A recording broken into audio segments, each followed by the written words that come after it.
Like, what if I slept with your girlfriend or whatever, and then you forgave me and were like, you know what, that hurts, but... Well, did I punch you in the face first, and then I said, now I forgive you? No, dude, you gotta sleep with my girlfriend now.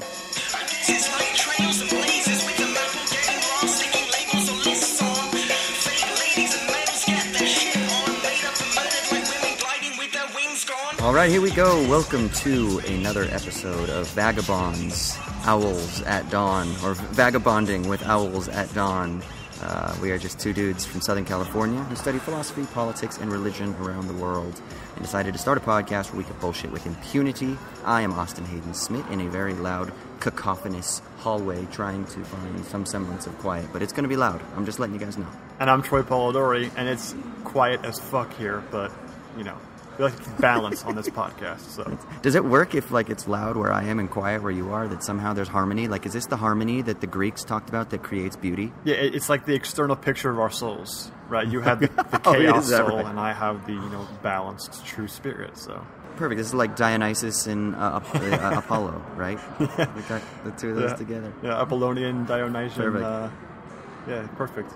Boom, look at that. Before the podcast even started, we already did Nietzsche references. We got ancient Greek references. This is what's coming at you, people. Let's run it. This is what happened when we do early morning podcasts, which is dropping knowledge. All right, well, so last week, Troy wanted so badly to do the Shitty Minute. And then he, got disappointed when he found out just a couple hours before we started recording that it was actually my week to do the Shitty Minute. So he has an opportunity to redeem himself this week. Troy, Shitty Minute is all yours. Just quick correction. I'm not sure that I really wanted to do the Shitty Minute. I had just developed one, so I had to stay. I had to stay upset about this all week, which was fortuitous. It's not difficult to do, given the nature of the object of the Shitty Minute. So, my Shitty Minute really started 2 weeks ago, I guess. It's this whole public debate. It seems like a public debate. I'm not really sure if it is, over the nature of consent. So I'm sure you're familiar with the whole thing with Trump and sexual assault allegations and all this, and he's caught on tape actually admitting to what the legal definition of sexual assault is, even saying explicitly the women did not give consent. He did it without asking them to do it, which is what consent is. Right. And then a lot of people come out, and of course people who are backing Trump are going to try to defend him and use weasel words to get out of stuff like that. But not really understanding what consent is, kind of, it bewilders me. I don't know if you felt the same way, but just the idea that consent could be, a bad thing. I know there was the video going around, or the text at least, of Rush Limbaugh talking about how all liberals care about is consent. And the second there's any whiff of there not being consent, the rape police come out. And it was like, well, those are the actual police. The actual police come out when there's not consent and there's sexual activity. That's the legal definition of rape. And so the actual police will come. It's called the law. Yeah. It's like, I can't believe he said that. The second you kill someone and there's, and they didn't want to die, then, the murder police come out to get you. Ooh, yeah. The second you're torturing somebody, the murder police. The second you torture somebody with a power drill, stick it in their ear, then the torture police come out and say, well, you can't do that. I mean, what kind of country do we live in? Yeah, I understand that Americans don't understand sexual ethics. I fully get that. You see it every time you watch TV, talk to anybody. The red pill phenomenon's out there. We all know it, right? Everyone's connecting over the whole women's lib stuff and feminism, and that's in the air. But the very idea that someone wouldn't understand the concept of consent, and that you actually have to want to have sex to have sex in a legal fashion, I struggle to understand how anybody could honestly not get that. I feel like they have to be disingenuous. Am I wrong for thinking that? I 100% agree with you. To me, it just reeks of people being dishonest just to hold to their principles. Like Rudy Giuliani, every time that fucker opens his goddamn gob, I literally just want to throw up. I'm like, how did you ever make it this far in public politics? He's such a smarmy little fuck. Yeah, I mean, I heard on various social media platforms a lot of people talking about how this is really an effect of the sex shaming kind of phenomenon in sort of conservative culture, in that if you shame sex so much to the point where it's seen as sort of, the greatest evil or whatever it might be, or at least publicly talking about it or whatever, that at a certain point you almost can't put consent on an equal level, since sex is the bad part, right? That becomes what's negative, and so the consent thing just is going to end up paling in comparison. I'm not sure that it really... Sure. I mean, I get how that might work in practice, but I just don't see how you could possibly not understand the importance of consent. And yeah, okay, they're treating objects like objects like women, man, as the dude would say.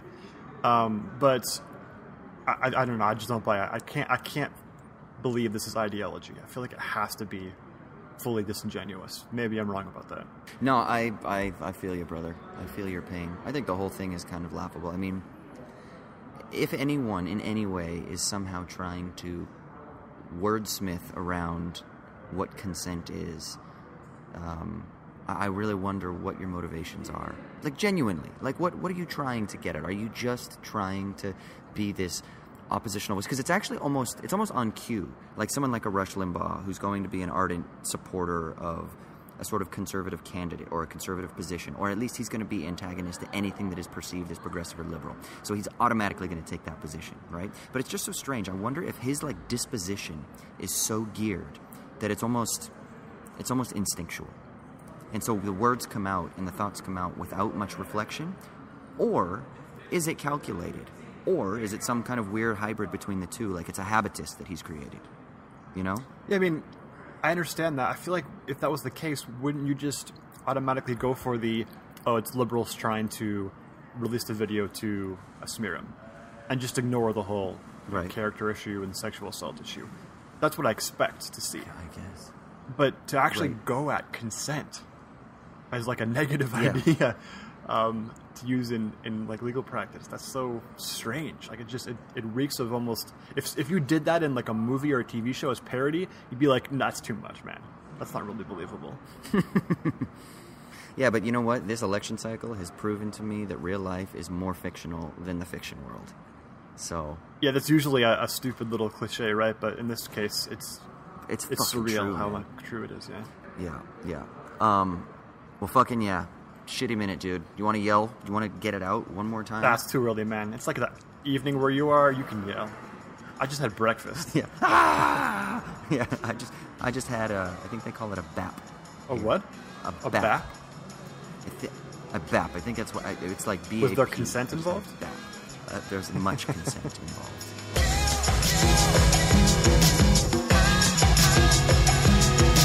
All right. So for our main segment this week, we are talking about forgiveness. This is probably a strange lead, I guess. But forgiveness has kind of been in the political discussion the past, I don't know, what would you say, month or two? Yeah, a couple months, yeah. Yeah, especially with the Trump phenomenon. We've talked about Trump a lot, and we just did on the Shitty Minute, and so we don't want to do that too often. But we felt like in talking about this was an interesting topic for the podcast. And, Trump's going to lose in 2 weeks.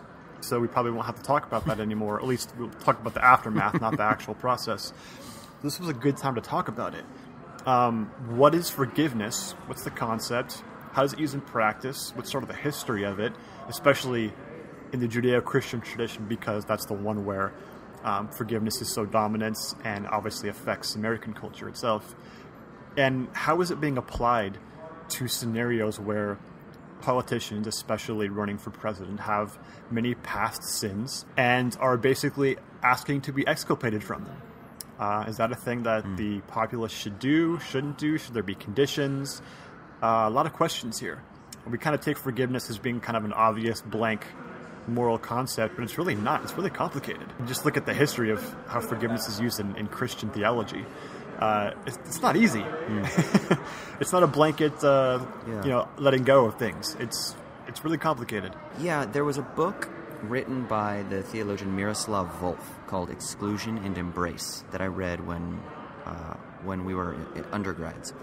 And in it, he talked about, and I don't remember the whole argument, but I remember the one point that was most impactful to me when I was an undergrad was this bit where he talked about the initial harm or the initial the initial wound, the initial sort of, I guess, crime. He said when something like that happens, when you've been wronged, that initial severing of the trust or of the safety or of the harmony or whatever it is, that can never be repaired. It's done.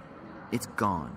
And so that to me was actually really impactful, because it made me start thinking then, okay, so then if that's the case, then forgiveness is, what, are you just putting a fucking Band-Aid over it? There's always going to be a scar there. There's always going to be an open wound, and at any moment it could be reopened, especially because the human psyche is so fragile and so complicated in so many ways. Those things can just come back at any given moment. So I remember thinking that was so fucking profound that it kind of has stuck with me. That it's like that your job as someone who is trying to seek reconciliation has to be so much more maybe aware of the depths of a tear or of a wrong, because that can never actually fully be healed. So, and I don't know, I mean, forgiveness, like, then if you're the one that's been wronged, how do you forgive? What does forgiveness mean? I mean, you're not going to be healed fully, right? What the fuck does it look like? What does it actually mean? Does it mean just kind of like getting on and making the best of a shitty situation? Yeah. I mean, I know that's kind of terse, but the same sort of idea. No, yeah, absolutely. And there's kind of, as I was thinking about it, there's two ways I could picture, at least in the kind of philosophical history, of forgiveness being kind of evil, kind of a bad thing. One is Nietzsche's account of forgiveness, right? Where it says, I mean, just to put it bluntly, it's kind of a really passive-aggressive thing, right? Because forgiveness always stays in the memory. It's different from forgetfulness. Forgiveness means you always remember the thing and you always hold it against somebody. And the very fact that you do that creates the guilt in them, right? So forgiveness, Nietzsche talks about it as remembering a promise, basically, that somebody makes. And when they break that promise, because it's just impossible not to as a human being with human drives and all that, they forgive you. That means they're going to remember it forever, and you owe them an infinite debt, because memory can last for as long as the person wants it to, right? So it's a way of holding power over somebody. So forgiveness can be this really ultra passive aggressive kind of evil act that creates, bad conscience in somebody. And the other way it can be really evil is kind of in the reverse, where somebody asks for forgiveness in order to be exculpated from any responsibility for their crimes. I remember when Obama got elected in 2008, he talked about how we need to look to the future and not look to the past. When people are calling for banking executives to be put on trial or jailed or whatever it was, or maybe even Cheney and Bush and other Rumsfeld, other kind of the actors in the Iraq War, who may or may not have lied to the American people, to be punished for that, or at least for trials to occur. And he kept talking about, looking forward to the future, not to the past, that kind of stuff. When anyone who looks at that is like, well, that just means it's going to happen again. If you don't ever punish people for doing things wrong on purpose that hurt other people, then they have every excuse to do it again, because they're not going to get busted for it. So it's this way of kind of letting it go, right? Of not making the powers that be, when they're exposed, actually pay for their crimes. And then that incentivizes the new powers that be to do the exact same thing. And that's kind of an obvious way that forgiveness allows evil to continue. Right. And even beyond that, I was thinking of another way kind of similar to that, where forgiveness can be bad. I mean, I bring this book up a lot because it's my favorite book of all time, but The Brothers Karamazov by Dostoevsky. There's one point where Ivan, he's the middle brother who's a kind of part of the intelligentsia, and he's like an atheist and all this, practical atheist at least. And he tells a story of a general who was, high in the army, and he was a really cruel guy. And some kid was walking around near where the general was. And I think the kid started touching the general's dog or whatever it was, and the general kind of freaked out and then, got really angry and killed the kid, just out of pure malice. And didn't get busted for it because he was a high-ranking official. Right. And Ivan tells the story and then says that the mother of the child has this kind of radical moment where she forgives the general, even though he didn't have to pay for his crimes. And it was seen as this beautiful act by a lot of the, especially more Orthodox Christian people. And Ivan says this is evil. The mother has no right to excuse that evil. It's a radical evil that could never, ever be justified, even through infinite punishment. Right. Or any kind of finite punishment, at least. And she has no right to do that. So that was kind of like a deontological, almost, evil, in that it's just absolutely wrong to forgive certain kinds of evil. It's interesting. I feel like we're touching again, and maybe it's just kind of a common theme. Maybe it's just how we view the world, but power seems to be a sort of undercurrent of everything that we're talking about here, right? Capacity, potency, power. Except with that last bit was interesting, like you said, that sort of like deontological element to it, where it was like this absolute standard or duty to uphold this almost fidelity to this evil that is itself infinite, which is interesting, which then would be a lack of power, right? You don't have power over this other force. So it really seems to be that there's a power, an interplay of different forces. And I wonder, is that a way that we ought to think about forgiveness? That like if you wrong me and I forgive you, of course there could be the sort of passive-aggressive viewpoint, right? Like, oh, I'm forgiving you, but ultimately I'm still ascending, or I'm still, putting myself above you because I'm the bigger person, right? You always hear that, oh, be the bigger person, be the bigger person. So is that a power move? Is that a power play that's taking place? If I don't forgive you, is that weak? Is that weakness? Is that power shifting in another direction? I mean, I don't know. I'm kind of trying to think how to think through this. Yeah, that's kind of interesting. You talked about, if I did something to you, like say I got drunk one night and You violated my anus. No, I wasn't going to go down that road. Oh, okay. You probably like that anyway, right? I would. It's okay. A little light anal play is always good. What if I slept with your girlfriend or whatever? Yeah. And it was an accident. It wasn't on purpose. It just kind of happened, and I felt really bad about it. And then you forgave me and were like, you know what, that hurts, but you both said you were sorry, and I get that it was not intended. Did I punch you in the face first, and then I said, now I forgive you? Well, that's the thing, right? What if the classic sitcom narrative where it's like, no, dude, you gotta sleep with my girlfriend now. Right. That's just how it works. Right. You have to have this awkward scenario where you get drunk, but getting drunk, you're doing it on purpose to sleep with somebody's girlfriend. Yeah. And so it's super awkward, right? And there's that classic sitcom narrative where you do that, but isn't that actually kind of, as long as you're not hurting anybody, obviously, isn't that to tell you something about forgiveness, right? That you can't have that looming over the relationship forever, because then it creates that bad conscience.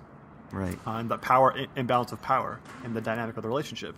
So you kind of have to, by actually sinning on purpose, you have to balance out the relationship.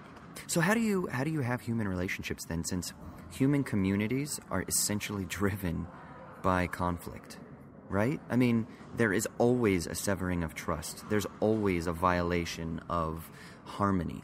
So it's not like... the problem with, I think, thinking about this in terms of like righting a wrong, right? Which now we're talking about like justice, right?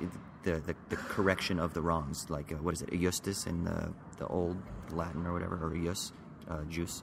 But so it's like that idea of like righting the wrong and like bringing the world back to rights, so to speak, is creating that harmony, that balance again.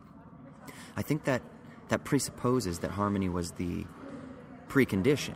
Whereas I don't think that's the case. I think that's the wrong way of looking at it. I think harmony is only a temporary state that is ever achieved in like moments, like snapshot moments, where there's like an instant of harmony. But generally it's discord, it's discontinuity. And if that's the case, then is forgiveness always a fool's errand? Is forgiveness trying to sort of like put a lid on the chaos? But you can't, because the chaos is always breaking out of... For some reason, I'm picturing like a Tupperware container, right? And you've got that lid that you're trying to hold the pressure down. But the pressure's always bursting out because the initial condition is chaos, not harmony. And so you can't have forgiveness, ultimately, in a world that is discontinuous and chaotic. Because getting quote-unquote back to harmony or back to rights is itself a false understanding of how the world kind of functions. Or maybe it's not a false understanding, but maybe it's just like an impossible tension that we're always maybe trying to aim for because of the way that our mind works in reflective consciousness, right? We like to neatly compartmentalize things and conceptualize things and contain things, and so maybe that's a fault of linguistic consciousness, but that really the undercurrent of life is this fucking chaotic discord that will automatically confound any true harmony or possibility for righting a wrong, which therefore then confounds the possibility of forgiveness. Yeah, that's a really good point. I think you went to Nottingham for your master's degree, right? And there's a movement that, or I don't know if you call it a movement, a small group of academic philosophers and theologians who called themselves radically orthodox, right? They're the radical orthodox version of Christian theology. And they had this notion that there's like an eternal intellectual battle of philosophical systems between Christianity and nihilism. And Christianity has this notion of originary goodness, and everything is inherently good, and it only goes wrong because of sin. It can be brought back through the mechanisms of Christianity and Christian liturgy and practice and all that, right? Right. And that nihilism believes that everything's ultimately chaos. And so its most kind of functional moment is being chaotic, and order is just like a temporary holding together of the Jenga blocks. And it's going to fall at any moment when you let go, right? And, I mean, as much as I hate that kind of binary of it all has to be one or the other, of that it's kind of too simplistic a way of viewing history, I think it's at least right in this respect. If you really believe people are inherently good and nature's inherently orderly and everything works as long as you follow a certain set of practices, then you can just have forgiveness, and then when you do it, it'll work and everything will be good again. And that's so not how it works in practice. It's so clearly not that. Nietzsche was 100% right in critiquing that notion, in claiming that, look, when you forgive, you're creating bad conscience. It's actually more authentic to just go war of all against all, and if someone, fucks your girlfriend, you fuck their girlfriend. Yeah. And so you make up for it. Like, now obviously I'm not saying we should do that, but he at least made the point that was more authentic, because that tells you that, if you just let this go, if you just forgive it, it's going to last for, like, forever. It'll never go away. And it'll create an imbalance of power that's inauthentic and create bad conscience and probably create more suffering for everybody involved through forgiveness than it will if you just eye for an eye and get it over with. Now, what if... See, this is really interesting, and I'm wondering... Oftentimes, I've heard older spouses that have gone through infidelities, right? Older couples, I'm sorry, that have gone through infidelities in the past talk about how they were able to move on and forgive and get over it, right? And of course, the joke is you want to know how you make a marriage last for this long, just cheat. but the serious answer is so how do you deal with, if there has been a severing of that trust in the past, how do you ever get over it? And they're like, well, it just takes time and it takes effort and all these other things. What is going on then? Like, what is that? Like, how do you do that? Like, what's happening in that situation? Is that just bullshit? Is that just the person suppressing life in a Nietzschean sense? Like, you're suppressing yourself because you're just fully imbibing this this weak-mindedness or this weak conscience? Or time and effort is so vague. Yeah. What does that even mean? Fucking like therapy. They're like therapy and, rebuilding trust and regaining trust. But the question is how do you do that? Well, I don't know. Well, and I think so. I've spoken with a couple of different people who say, in their really sober moments, they say, look, it still hurts. Things will still come up where, that trust, the lack of trust, comes to the fore because, a word is said. I visit a place and I know that the couple, they went to dinner there, and that was where they had their liaison, or something like that. Something will trigger the deep-seated discomfort. And then again, what's happening? That harmony that you're trying to put into that little box, the lid that you're trying to push down, boom, the fucking pressure just comes out a little bit. So is it healthy to keep putting that lid on? Or is it kind of better, like you're saying, war against all, just fucking... Like, and again, it's the simple binaries, but I'm trying to think of kind of how we can kind of view this, where people do successfully say that they have, worked through it, and they have worked through forgiveness. What does that even fucking mean? No, I think obviously neither of us would say the war of all against all is the way to do it. No. We progress beyond that, and forgiveness is at least better in the sense of ending a blood feud, or a cycle of violence, or whatever it is that is created through that war of all against all, right? But in a sense, we should point out that just because there's forgiveness does not mean there's an end to suffering. That trauma created, even through forgiveness, lasts. Trauma does not go away. That was kind of Ivan's point in The Brothers K when he said the mother has no right to forgive the general, right? Is that this is a trauma that even if you don't know the kid, it lasts in your memory. And the idea that somebody can be forgiven and released from that goes against every sense of moral duty that we have. And so that's wrong, and you can't allow that to continue.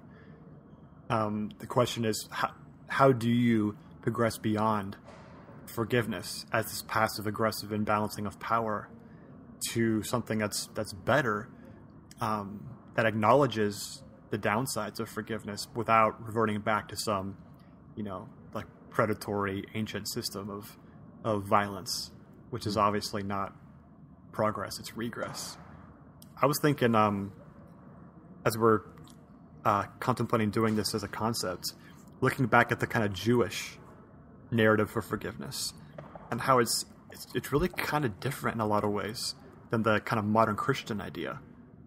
Like, you get the sense that the modern, not the necessarily ancient Christian idea, but the modern Christian idea that people bring up with the Trump phenomenon and forgiving political leaders for committing, war crimes or leading the nation astray or whatever it is.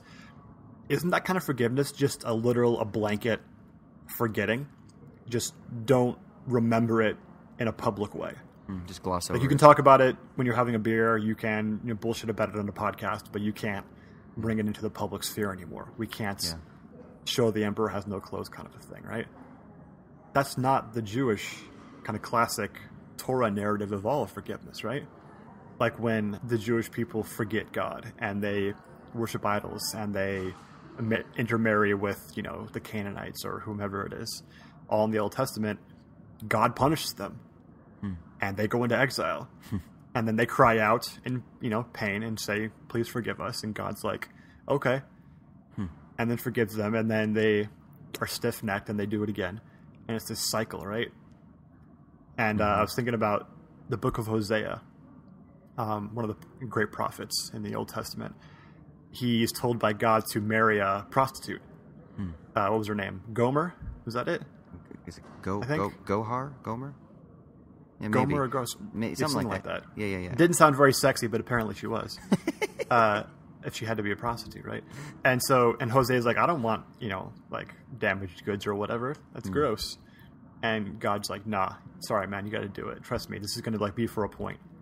Like, I'm going to write some shit about this. Like, I'm going to create a screenplay. So you got to do the work. Yeah. And so he does, and Gomer, or whatever her name is, keeps falling into infidelity over and over again because it's this habit that she's built up, right? And Hosea keeps getting mad, and then God keeps telling him, you got to forgive her and take her back. And he keeps doing it over and over again. And it's this great kind of allegory for the relationship between God's chosen people and Yahweh. Or they keep sinning, they keep forgetting God, and then he keeps forgiving them and bringing them back. And like, there's this underbelly of fidelity to the whole thing, where the only reason God does this is because he chose them. God doesn't do that to everybody. Right. Like, he didn't give a shit about the Babylonians and the Assyrians and the Greeks and the Egyptians. Like, he just, fuck them. Drown the Egyptians. I don't give a shit about them. But you, my chosen people, I will forgive forever, no matter how many times you sin against me. I'll always bring you back. And I'm not going to say that's necessarily a thing we should take into practice, but that's at least importantly different than the Christian version, because there's this notion of fidelity underneath, and the idea of social justice has to remain, because when they stop caring for the orphans and widows, then the Jewish people at the same time forget God. Those two things go hand in hand, and that's why they get punished. And that's totally absent from public discourse today, right? We should forgive Trump because he's a baby Christian or whatever, for his past infidelities and even like sexual assault crimes he may have committed, just because he says he's different now, even though he's clearly not. That's starkly in contrast to that classic narrative, I feel like, at least. Yeah, well, and this hits on sort of one of the great criticisms that when you talk to people who are very hostile, or not hostile, but who, are opposed to Christianity, many times one of the oppositions they'll bring up is, oh, but you Christians think you can just live like however you want, and then on your deathbed you just ask for forgiveness and God is going to welcome you into the kingdom. And what they're hitting at is this idea of hypocrisy, right? And I think that's kind of what's different with this Trump narrative thing as well. There seems to be this kind of ease with which forgiveness is taken. It's that chocolate Jesus, right, that Tom Waits sings about. It's this ease that you can just take it and you get forgiveness and you move on, and there is no real struggle for reconciliation. There's no real warring within oneself and within the community to actually right those wrongs. And I think that what you said is actually beautiful. The picture of Hosea and the prostitute, that is actually a beautiful narrative. Like, I got a little teary-eyed when you were talking about it, because there is something, talking about power, there's something powerful about God saying, listen, you can cheat on me, and I'm always gonna bring you back. As long as you are penitent and you do come back, and you then recommit yourself to the orphans and the widows, and you recommit yourself to living appropriately. That's beautiful. And so that's something that's kind of, there's a strength that I think that is being depicted there, that is missing maybe in the sort of contemporary Christian, at least as it's understood with like in reference to the Trump thing. This doesn't mean that all Christians, I know there are many Christians who do take this type of thing seriously, but it seems like in particular the sort of popular political evangelical movements with regards to like the Trump phenomenon and stuff like that is missing. There isn't that struggle, that warring to continually battle and fight. At least not as it's perceived, I don't know, in public. I don't know about people's personal lives and whether they're crying in their bed at night to actually try to become better humans. I don't know how that works, but I don't know. Publicly, there's no struggle. It's just too easy. Yeah, I feel like there's the thing we're reaching for with this duty that we feel like we have is there's got to be something underneath forgiveness. It can't support itself. It's not its own moral foundation. In the sense that, the reason God forgives the Jewish people is because of the fidelity he has towards them. He chose them in Abraham. And so that covenant persists forever. It's an eternal covenant, right? Binding forever, and it's unconditional, Yeah. If you don't have that sort of underbelly to it, right, that just absolute volitional, unconditional choice, then you can't have forgiveness on top of that without it being basically evil, without it being used for nefarious ends, right? When a politician asks you to forgive him just because he wants to continue running for president, or because he wants to continue being a senator, or whatever it is, that's clearly bullshit. Yeah. Like, you don't believe it for a second. Why should you forgive that person? No, you shouldn't. Exactly. That's excusing evil, usually, in that case. Whereas if you have, if you and I have known each other for over a decade, right? If I did something to you or you did something to me, other than kill our family or something, just wronged each other in some way because of a moment of weakness or going through a bad time or whatever, we would forgive each other because we had that underlying sense of unity and friendship. And as long as the other felt like the one who had wronged was penitent and felt bad about it and knew that it was wrong and was trying to change, we'd be cool with it, I feel like, because you have that foundation that's there. If you don't have that foundation, forgiveness is just not going to work, or it's going to be evil.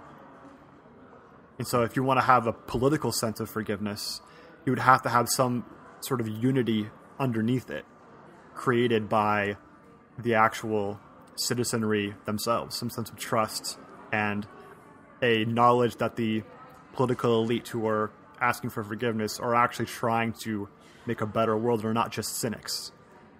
And obviously nothing could be further from the truth in American politics than that, right? Everyone's a cynic, and no one's naive enough to think that politicians are not just purely cynical and only care about their own power. They're the moneyed elite and whatever. So forgiveness is a non-starter, I feel like, in the political arena. Like, if you fuck up, then you're screwed, and you should be. But yeah, okay. So then I do have a question though. What do you think is a good way to move forward, recognizing the complexity of this issue, recognizing that forgiveness entails a struggle, forgiveness entails a sort of maybe infinite gap that can never be traversed ultimately, or that or that there's a wound that is always going to be present and that could be reopened at any time. What do you think is like a healthy way? Not like the right way, but like, what is a healthy way? Because I'm not sure that there's a right way. I think that's maybe the problem. I think we're so often we want like right and wrong, and we want answers. This is good, this is bad, this is the way it's supposed to be done, this is the way it ought to be done. Christians will go to like the biblical model, and they'll try to do some sort of exegesis from the text, and they'll say, well, this is how God forgives, therefore this is how we ought to forgive. Or they'll look at like a famous theologian, or you'll have like the Jewish person that will say something, or you'll have contemporary secular ideas. It's like, well, this is what forgiveness is, or this is what justice is, right? Based on politics or rule of law or something like that. So fuck that shit. So it isn't so much about like the right way versus the wrong way, as much as it is about maybe like the way that's healthier, or the way that produces the most effective results, or the way that creates more social harmony in the long run, or something like that, or the way that transforms us so that we'll be more open with our dispositions and less likely to harm again in the future, to harm another person, right? You learn from your mistakes, sort of thing. Like how do we practically sort of like move forward with forgiveness, recognizing how fucking complex it is? Yeah, I mean, I thought a lot about, we talk about with, obviously neither of us are psychologists or therapists or anything, so we're kind of talking out our ass a little bit about some of this stuff, but sure. We talk about with people who suffer from PTSD, that actually, the best way to deal with trauma like that isn't to ignore it or forget about it or get trigger warnings and then, ignore it and pretend it's not there, but instead to actually address it, but in healthy ways, in safe environments, and then that helps you get through the process. Now, of course, the last person who's qualified to actually help you do that is like a teacher in a classroom. So they should not be the people who are helping you like revisit your trauma or whatever. Right. It's a horrible idea. But I know paid professionals are, the ones who are trained to do that. In this case, is that the healthiest way to go about it? Where you maybe like remembrance or something is one method where you never really forget the essence of the trauma, but are able to sort of revisit it and then reincorporate it back into a new commitment of fidelity and union and care for the other, if you in fact have forgiven them. Like, is that even like possible to do that without having this evil notion of forgiveness that Nietzsche talks about, where it creates bad conscience? Yeah, or is it even possible to like go see a therapist and not get caught up in the cycle of normalization, which is then another sort of power play, right? It's one of, as Althusser's state ideological apparatuses, or state ideological apparatuses, right?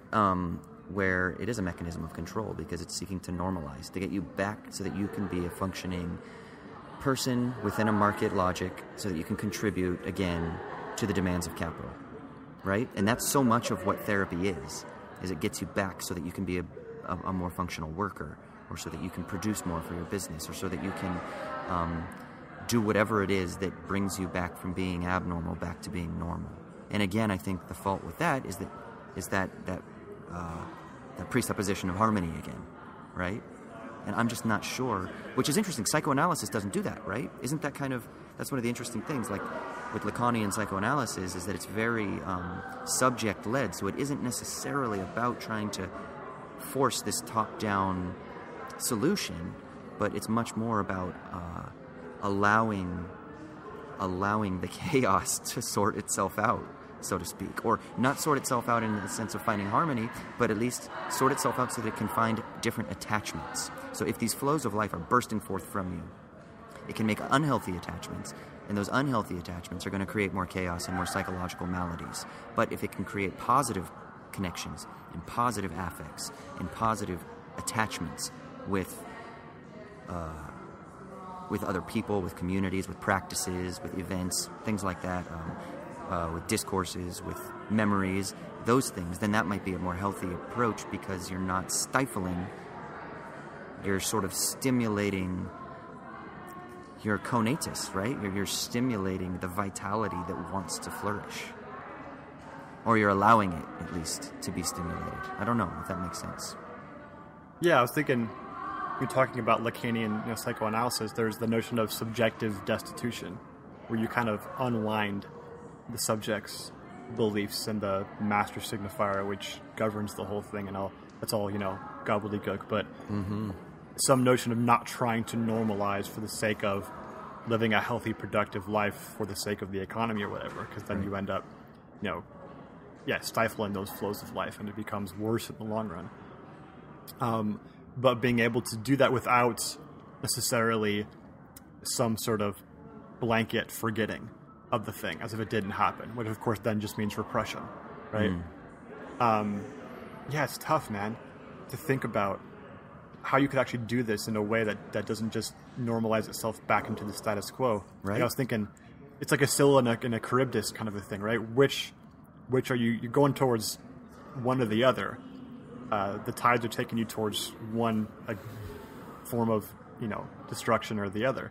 Either you're going to do like a blanket forgiveness, which just gives into the powers that be, and then, they end up winning again, right? It reincorporates it into the structure of power that already exists. Or you have some hyper individualism where everybody has to deal with their trauma, but only on their own terms. And no one else can tell them what to do or help them in any way. And there's never reconciliation. It's all just purely the individual and their own traumas. And that might satisfy our moral sense of duty more than the former. It probably does, because then you don't have that, you don't justify that power dynamic, that, unjust power dynamic that exists. But that's not, good for people, right?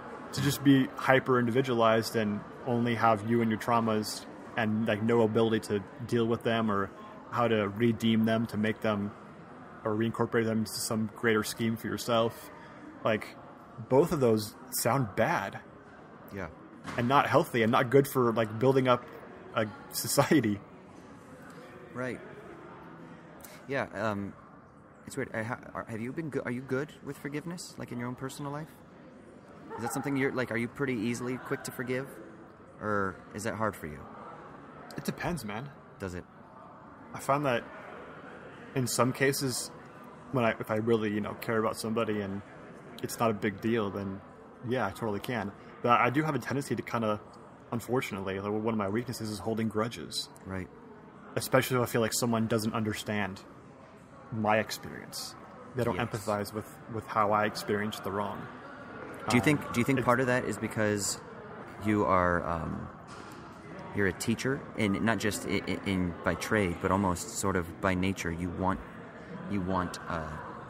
information and knowledge to be sort of shared in a lot of ways. And so do you think that it's almost no, you just don't understand. You need to get this knowledge. You need to come here, and I need you to admit to me that you understand.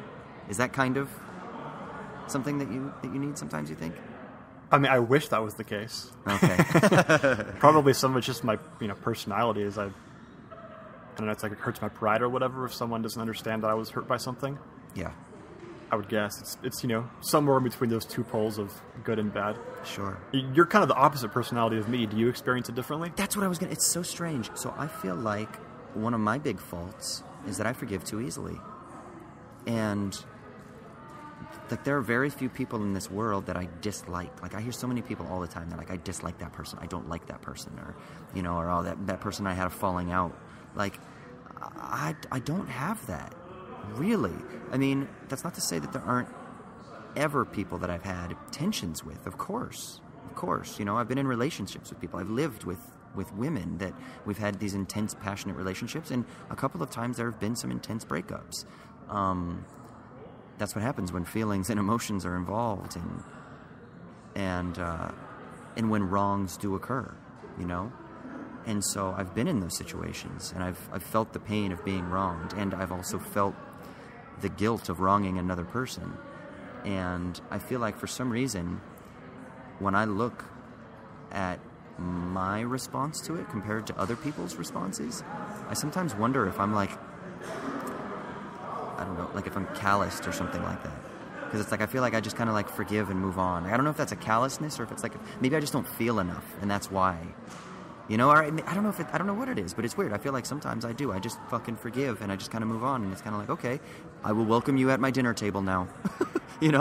I'll see an ex at a party, and a lot of people are oh, that's awkward, that's uncomfortable. I'm no, not at all. I'm going to go right up, and I'm going to talk to that person, Now, granted, most of I think, for the most part, I mean, I don't know. Ladies, if you hate me and you're listening to our podcast, and hit me up on Twitter and tell me about all the ways that I've been an asshole to you. But I think for the most part, I try not to go through my life harming people, right? So I feel like most of my relationships, not just romantic, but most of my relationships with people, they tend not to have drama.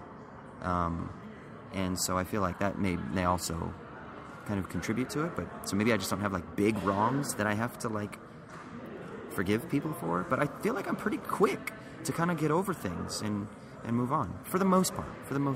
No, I mean, I've known you for a while. That's pretty self-aware response, I would think. Yeah. Now, are you inviting all your exes to come on and give their own shitty minute about you? No, fuck that. No, Should we do that? I did not. You know what it reminds me of? Remember that movie Jerry Maguire, when all of his exes? Did you ever see Jerry Maguire? Oh yeah, of course. Yeah, you remember when they're at his like bachelor party and they make that video and it's like all of his exes talking about how Jerry can't be alone. He can't be alone, and that's what's gonna happen. You know that, right? Austin can't be alone, but he's also afraid of commitment and he's terrified. That's why he's vagabonding around the world. Blah blah blah blah blah. Ladies, I understand. This is why I have my friend Troy here to help me. Okay, he's not a licensed therapist, but he's already kind of a therapist. He's helping me work through my shit. Okay, this podcast is helping me work through my shit. On the outside, or on the other end of this podcast, hopefully, I will become a more complete human being. No pressure, Troy. See, now you're trying to blame shift to me for all of your issues. So, ladies out there who have been dumped or wronged by Austin, email me, troypolidori@gmail.com. And whenever Austin does get married, I assume I'll be a groomsman. Oh, my God. Although maybe now I won't be. And I'll make this happen. So just hit me up sometime between now and his wedding day, whenever that ends up being. Great. This is going to be fun. But I think there is something interesting. For some reason, I am very quick to forgive. And I have often wondered what it is about myself that kind of just, it's not that big of a deal. It's like kind of like that nonchalant, like, it's not that big of a deal. But sometimes there are big deals in life, and they do require that sort of like infinite horror, right? Like the Brothers K, that there are certain wrongs that you can't just be like, But for some reason, what the fuck is going on? It sounds like there's a train. But yeah, no, sometimes I think I kind of float through life with a very nonchalant attitude, and I don't think that's always the best. But it is interesting. It does make it so that I am kind of quick to forgive. Yeah, I think that if we're going to end on something, see if you agree with me on this sort of concluding remark. The way we naturally do forgiveness is always wrong. Whatever it is. Whatever your natural tendency is, it's wrong.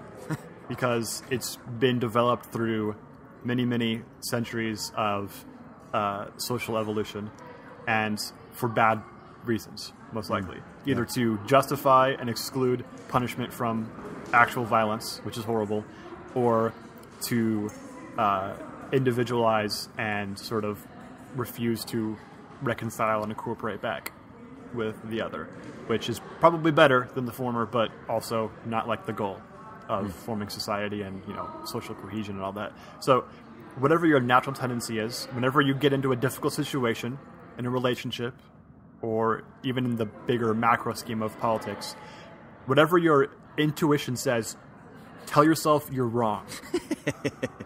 I'm wrong. This is stupid. Forgiveness, whatever it is, I don't know what it is, but whatever it is. But it's not this. It's super hard. It's not this. Yeah. It's super difficult. It's going to require whatever is the most amount of work of any of the options I can think of. Yeah. And then just start working towards it in a way that empathizes with the other person in whatever way you can see fit, even if it's so little as to think they're, at the very least, they're only human and they're terrible, but that's it. Yeah. And then just go from there. And just keep telling yourself your intuition is wrong and terrible and makes you want to do terrible things.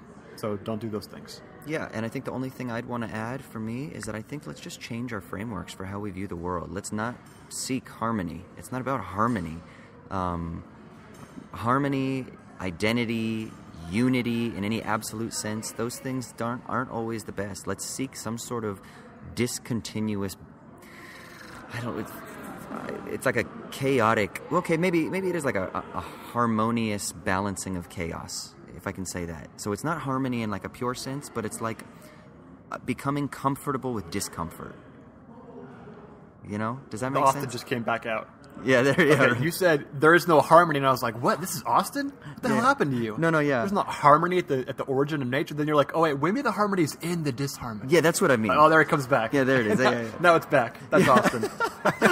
But you know what I mean? Like, it isn't like harmony in the sense of like Disney movies. Like, it's beautiful and nature is lovely and everything. Not that, but sort of harnessing of the chaos and an enjoying of the chaos. That's the Dionysian dance, right?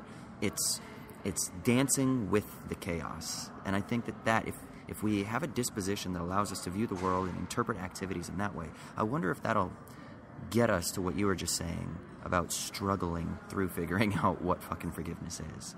You know, and then not being so disappointed, because a lot of times it's our expectations that create that disappointment. And it's our false expectations or our lofty expectations that we don't meet or that the other people don't meet that prevents us from really seeking that social accord. And, of course, now I'm using all synonyms for the word harmony. But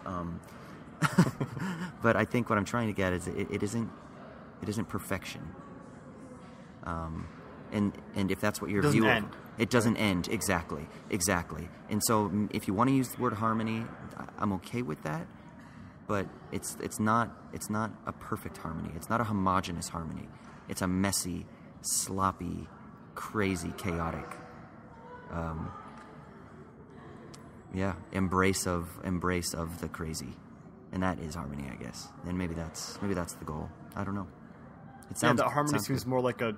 Sorry, what? No, I just said it sounds good. Yeah, it sounds more like a regulative ideal than it is an actual accomplishment. Yeah. Right, it'd be like the way that the Jews think of the Promised Land. You know, it's never actually, or some Jews, I guess, are never actually going to necessarily get there. And if you did, it wouldn't be what you think. But that drives you towards continuing the struggle. It's a motivating factor. Exactly. Rather than actual accomplishment. And so, you know, we're never going to have a society where everyone is in perfect harmony and no one wrongs each other. If you want that, if you want everybody to beat their swords into plowshares and no nation to take up sword against another nation, it's not going to happen, right? And so if that's what you're reaching for and you refuse to struggle because you don't think you can get that in the next quarter of the year, then you're not gonna work for it, right? I guess the idea is just, hey, make sure that whatever you do, don't forget about justice. Yes. Yeah. Right? Don't be like, I'm going to forgive somebody and there's going to be no change of their maxim. There's going to be no change of intentions in their will. Or even my own, if you're the one who wrongs. That's the false notion of forgiveness, and it's terrible. I like it, brother. I like it. Now, we got some deep shit on this episode. What the hell? Yeah, it came out of nowhere. We were talking about colonizing Mars and Chinese food a week ago. I know. Don't worry, guys. We will never, ever, ever be serious ever again. We got to balance it up by doing an episode on, like, I don't know, what's like the most superficial shit we can do next week? I don't know. We should just get drunk next week and do an entire off-the-cuff extemporaneous drunk podcast. Deal.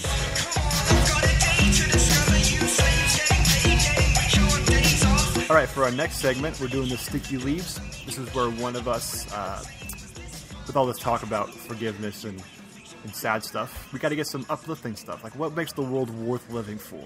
Yes. Austin, this week, what's got you going? So, you know, sometimes when we do Sticky Leaves, it's like a recommendation, like a book or a movie or like I talked about musical theater one week and stuff like that.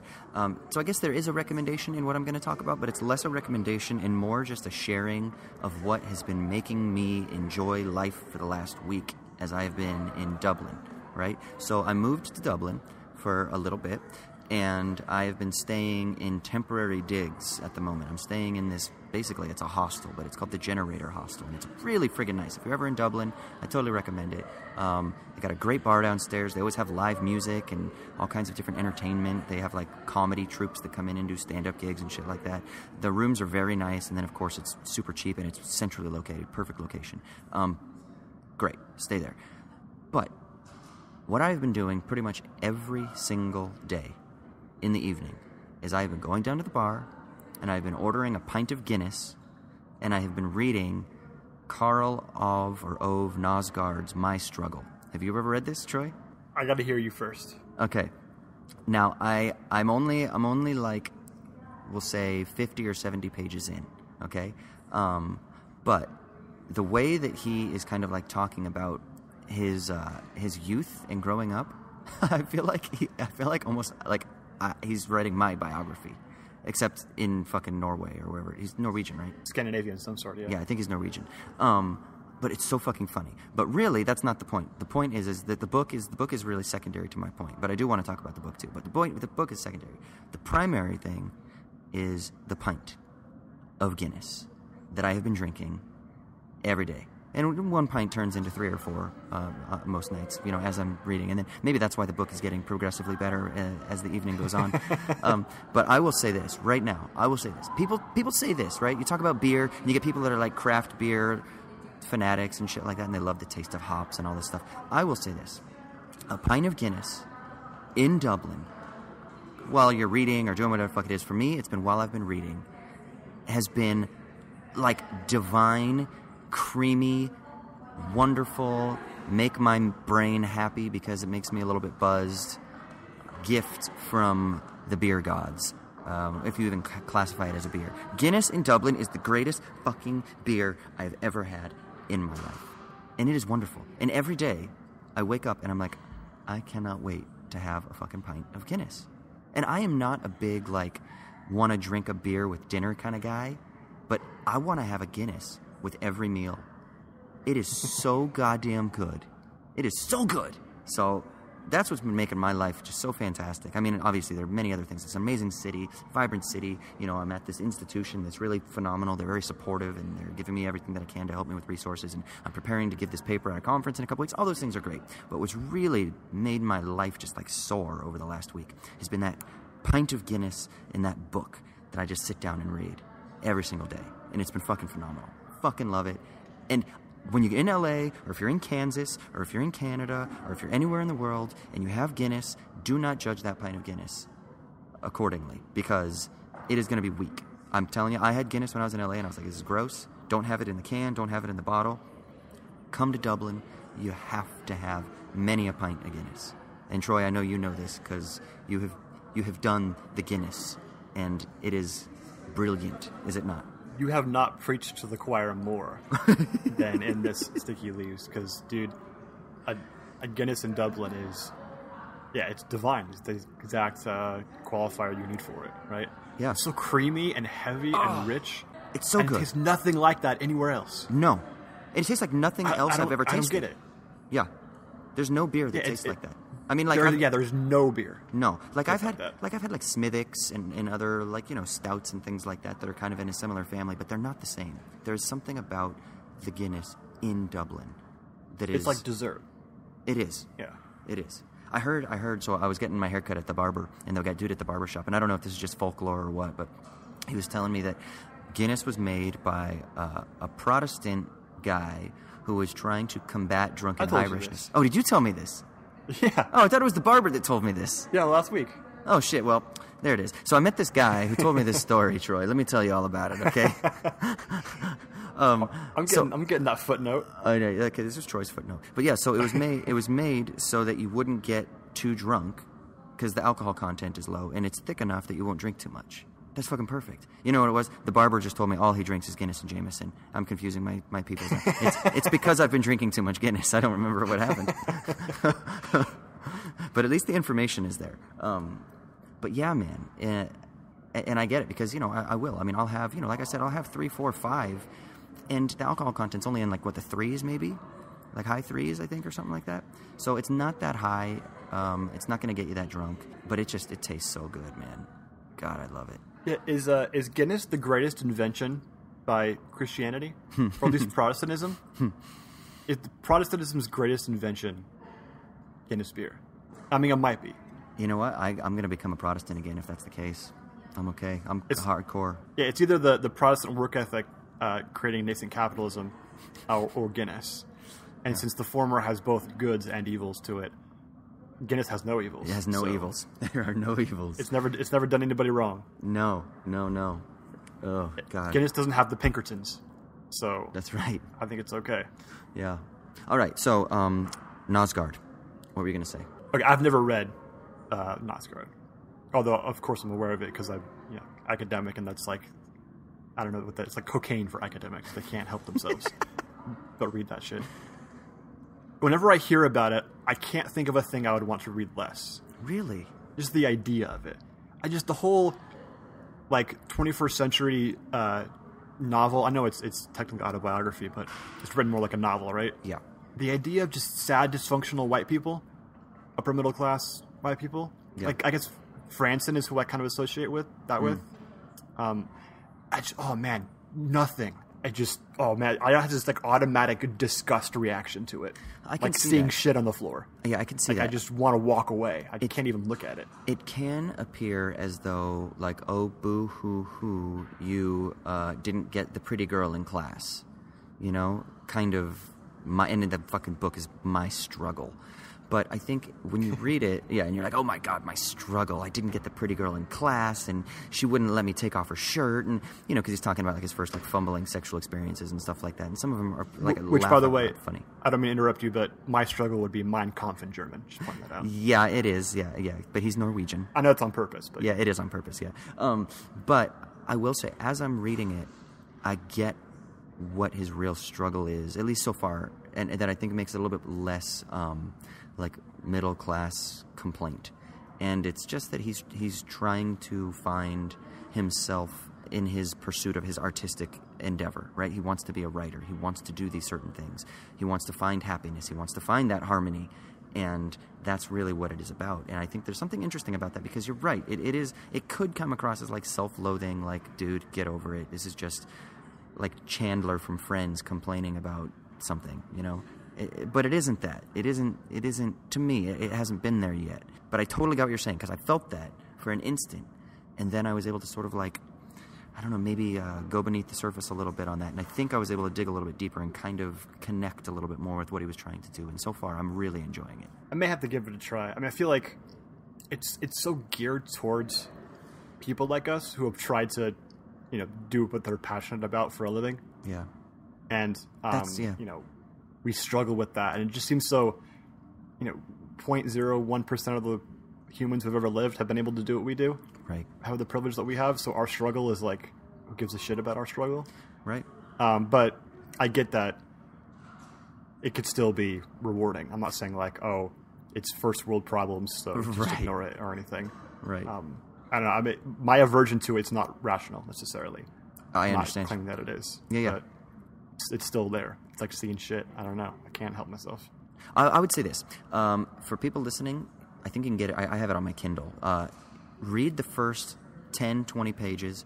If you feel that sort of, oh, this is just first world problems, you know, white people's problems, put the book down. I totally get it. But if you kind of are like, you know what, I kind of get what this dude is doing. He's a very good writer, I think. He's a very entertaining writer. And like literally there were times where I was laughing out loud because it was fucking funny. Because it's like this intense like existential self-examination, but done through the narrative of his childhood and growing up. And then also him as an adult trying to write and raising children. And he has these like, he makes his family, he paints them so beautifully. And but not beautifully in like this cheesy like Hallmark way, but like they're fucking children and they do stupid shit and they drive him crazy sometimes, and that's okay. And this is that sort of like what we were talking about earlier. It's not about that perfect balance or harmony. It's not perfect harmony, but it's like this managing chaos, and that's what he's doing. Is he's managing this chaos, and I'm really enjoying it. And as I said, I also have a pint of Guinness in my hand, so maybe that's really what I enjoy. So you think if I read like the first 20 pages, I would already know whether or not I could take it? I think so. Okay. Yeah. That's worth the investment. Yeah. So Still, I mean, even with that, just give me like, you know, a young academic Raskolnikov who kills an old lady because it makes him feel good, and then that's way more. That's way cool. that's more your vibe. Yeah, I don't want some Norwegian 14-year-old fumbling sexually. Yeah, well, you will have to wade through that if you get past your 20 pages. That's about 40 pages in.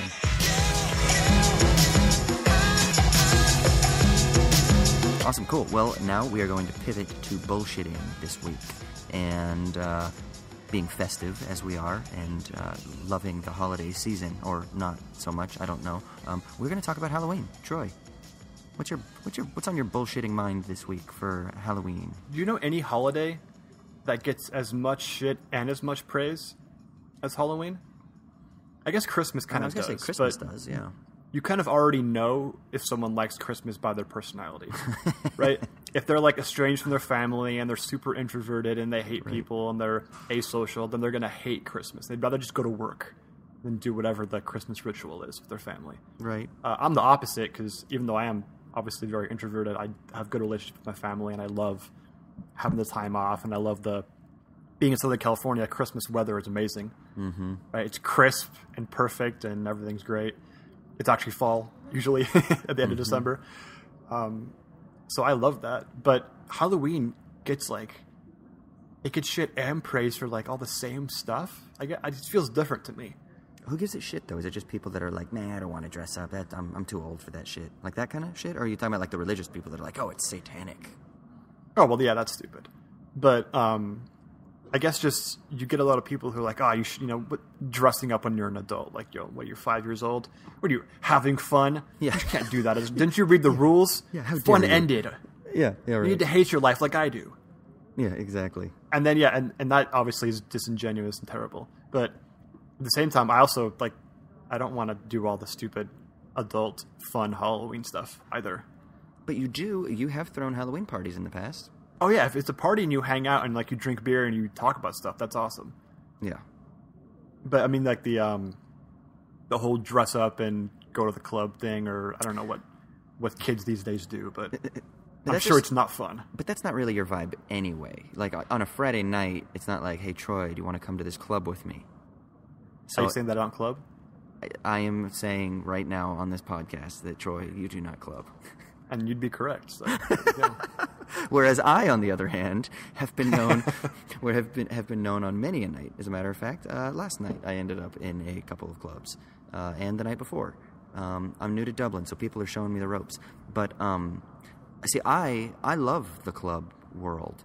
I prefer old man pubs where you can sit around and actually talk to people. I prefer that. But by the end of the night, you start in an old man pub at like 9, you eat some food, 9 or 10, 11, 12. Then at about 1, you go to the club and you dance for a couple hours, because I love to dance, right? So I'm totally cool with people going out and getting wild and do the Halloween thing. What I don't like, though, is I don't like how, like, aggressively, and I'm not just saying this because I'm trying to be like fucking social justice warrior, like I'm trying to score brownie points with feminists here, but I do think it's ridiculous, the hypersexualization that takes place on Halloween in particular.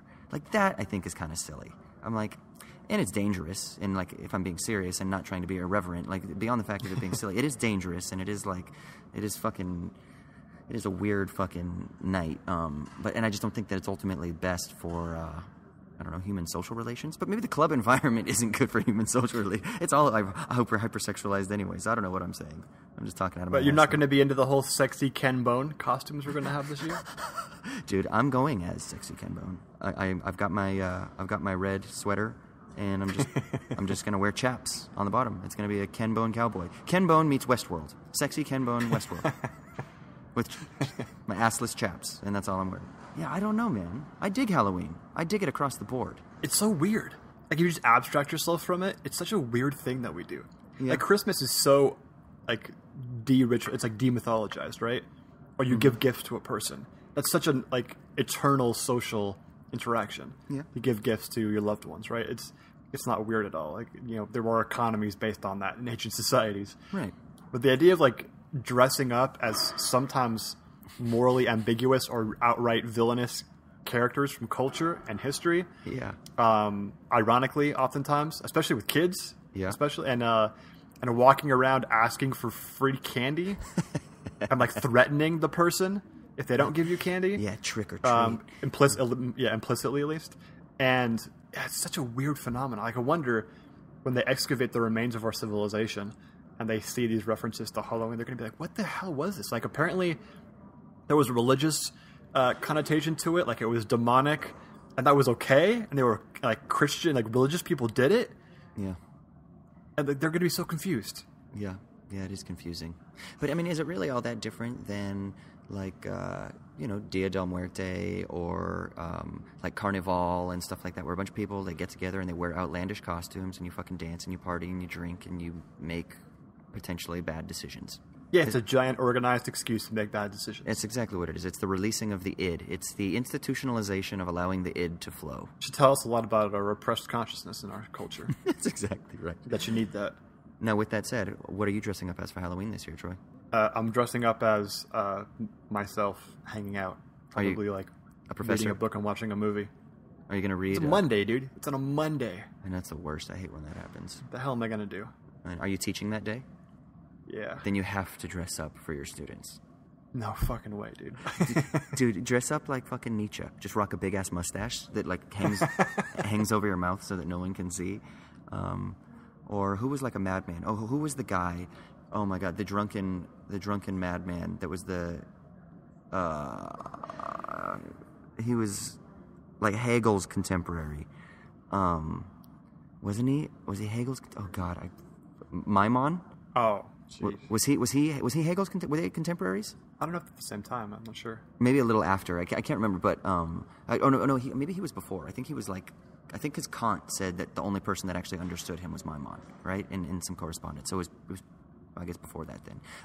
But Maimon was like the raving, like drunken lunatic in the town. That's the guy to go as for Halloween. Just show up to class and be Maimon. You can just say what you want, do what you want, and you're both being instructive philosophically, and at the same time you're celebrating Halloween. I'll tell you what, I'll split the difference and I'll go as Kant. Okay. Which means I'll follow my schedule as if it was a regular day, exactly. Show up to class, teach, go home, take a walk the exact time I normally do, eat dinner, and go to bed. What should I do? What should I go as? I thought you were going to Sexy Ken Bone. Is that Assless okay? chaps and all. I mean, I was just kidding, but I'm down to do it. As long as you put pictures on our Instagram. Yeah, deal. I don't know. I'll have to make sure I shave up, and everything like that. Make sure that I'm nice and tight in the derriere section. Do some squats, get myself ready to go. Well, yeah, and then in 40 years, you can write your autobiography.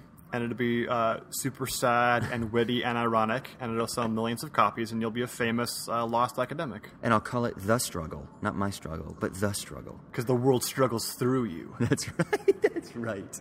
That's right. Now, okay, real quick, before we end this, I do have to say one thing. Part of the reason that I love Halloween so much is because of my mom.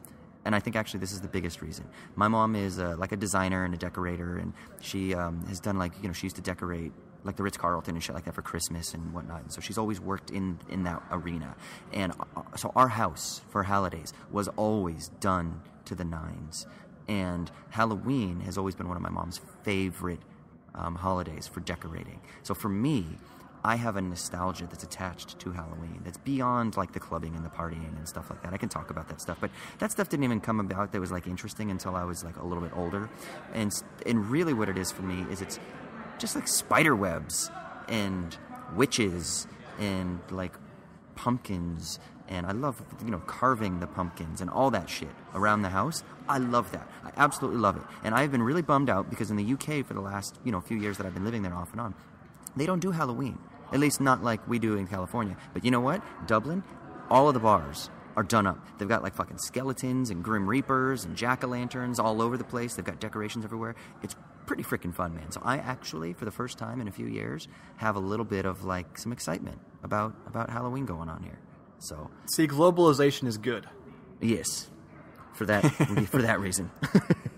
It is kind of cool that you think about it psychologically. Just over the centuries, we have so little actual horror compared to the vast majority of human societies who've ever existed, that we have to manufacture the horror because we kind of pine for it. We go on roller coasters, we watch scary movies, we dress up as villainous characters. We like dark stuff because there's so actual little of it in our culture. That's kind of a cool thing. Yeah, we can almost redeem the dark stuff and make it cool. Yeah. If you look at it in that long view, it's kind of interesting. Well, you like death metal and shit like that. Isn't that kind of in a similar vein? Yeah, it's because my heart is cold, though. Oh, is that what it is? By the way, there was a concert last night. Some Norwegian band called like Mortis. Do you know them? Wait, was that all one name, or did you like one? It's one word, Mortis or something like that. Mortiss, maybe. I don't know. I mean, 99% of metal is terrible. Yeah. Oh. Yeah, it just got super loud here. I don't know who these guys are. But, okay, I guess on that note, we can end the bullshitting segment because the rowdy boys, it's starting to get nighttime here. I think the pints are already flowing, so the lads are out. Go get your Guinness and read yourself some sad white boy literature. Well, first, let's kick it over to Michael and see what's going on this week in hip-hop, and then I will report back to you next week with my sad white boy literature. With first-class white room. works for everyone, and a schedule you can depend on. Hey, what's up? It's Michael Burns with This Week in Hip Hop on the Owls at Dawn podcast. Hope you're all having a good week. So this week, I'm going to try to keep it simple. I've been going on some tangents recently. Let's see if I can have a straightforward segment. We'll see.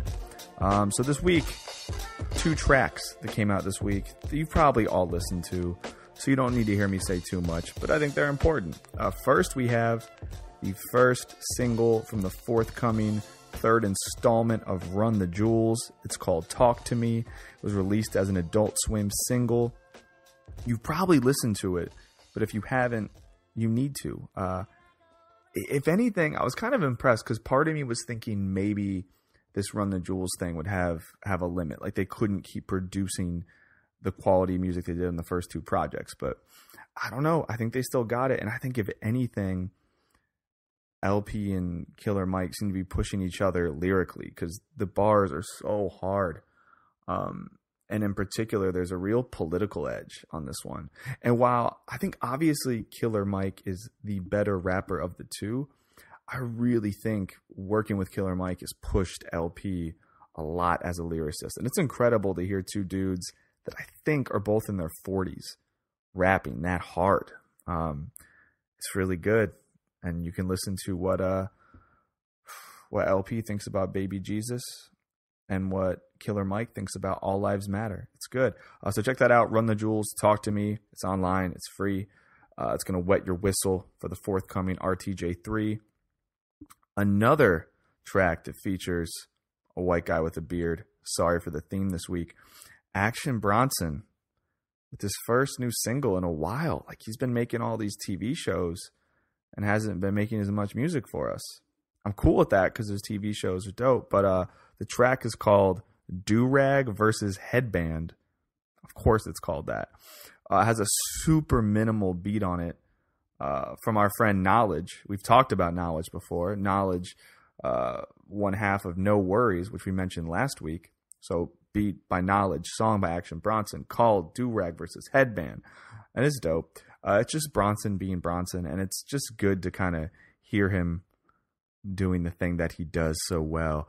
And in the chorus, we have a personal favorite of mine, Sir Big Body Bess, singing a little bit on the chorus. We have a melodic Big Body Bess with the chorus, quote, "And when I die, make sure you spread my blood on a BMW." True story. But yeah, it's really good. And the video is dope too. I normally don't give a shit about music videos, but I recommend that you go watch the video because it's about what you would expect from Bronson, but it's really good. And once again, Bronson, like Run the Jewels, I don't know about you, I'm very much looking forward to both of their forthcoming albums, mostly because, I don't know, we've had a lot of bullshit come out this year. It'll be nice to have 2 records come out where I know I'm just going to hear a lot of really good rapping. So albums this week. First one, I guess, is not a straightforward hip-hop record, but whatever. D.R.A.M. put out a record called Big Baby D.R.A.M. Album cover is crazy because it's D.R.A.M. who's the happiest looking dude ever. Every picture, he's just smiling. It's infectious. And then not only is D.R.A.M. already just like this infectious, cool looking dude, he is hugging this beautiful puppy on the album cover. I kid you not. Please look at it. Now, if you're not super familiar with D.R.A.M., you might know him from the song Broccoli. It's been on the radio with Lil Yachty. You might know him because he has contributed vocals to, I think, the last couple Chance projects. It was on Surf, was on Coloring Book.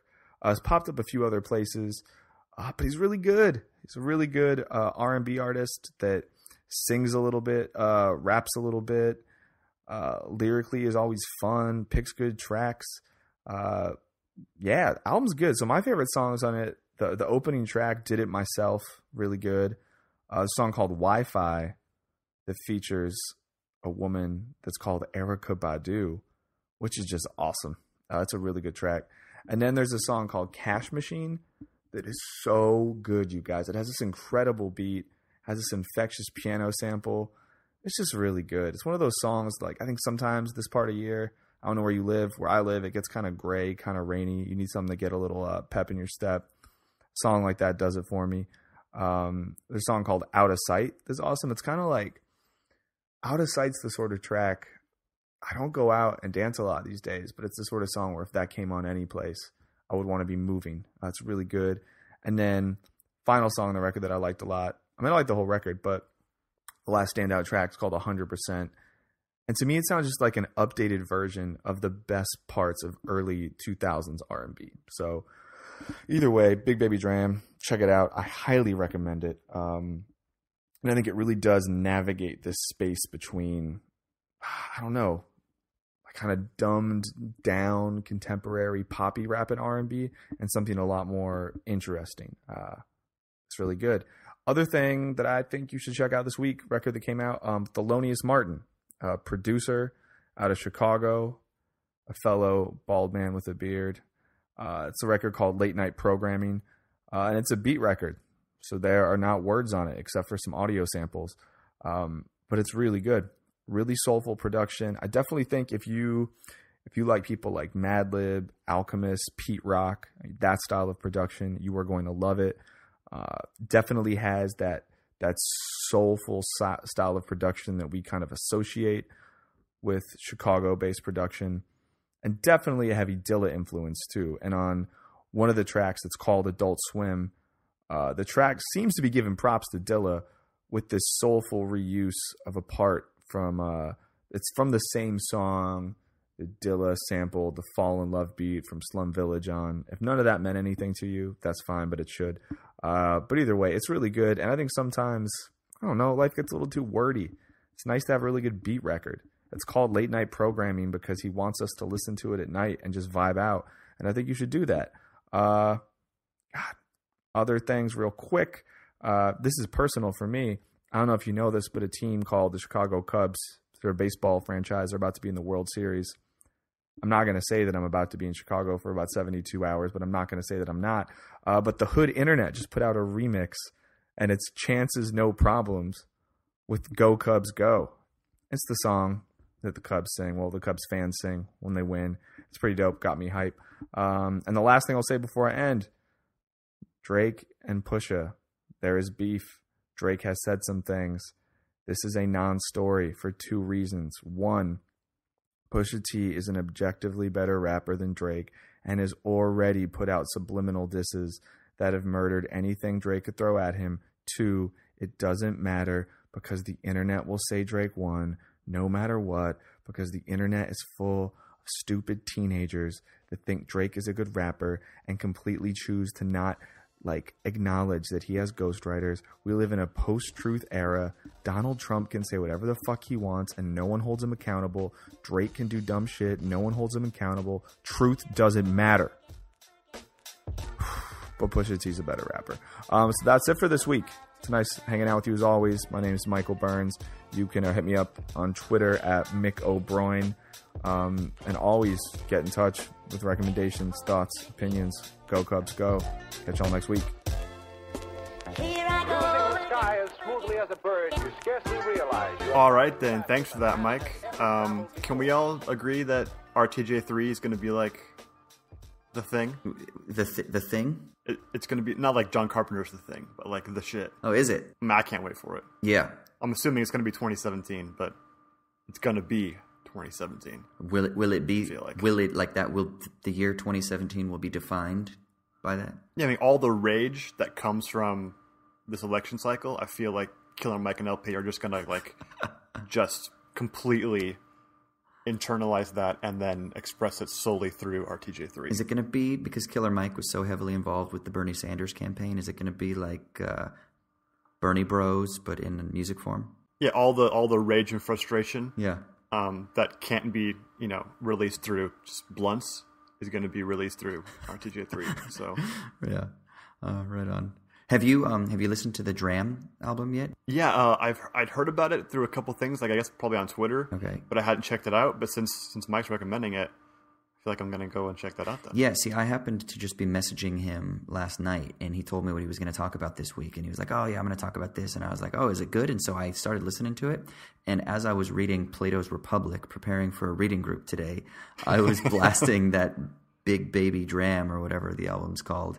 And it's just so like uplifting and upbeat and happy and shit that for some reason it made a really nice companion piece to while I was reading The Republic. I don't know why. I don't know how they fit together, but they did. Take children from their parents and divide them up amongst the commons, but then also, joy and neo soul. Yeah, and smoke some weed. And he's got this one track. It's called Cute, and the track is cute.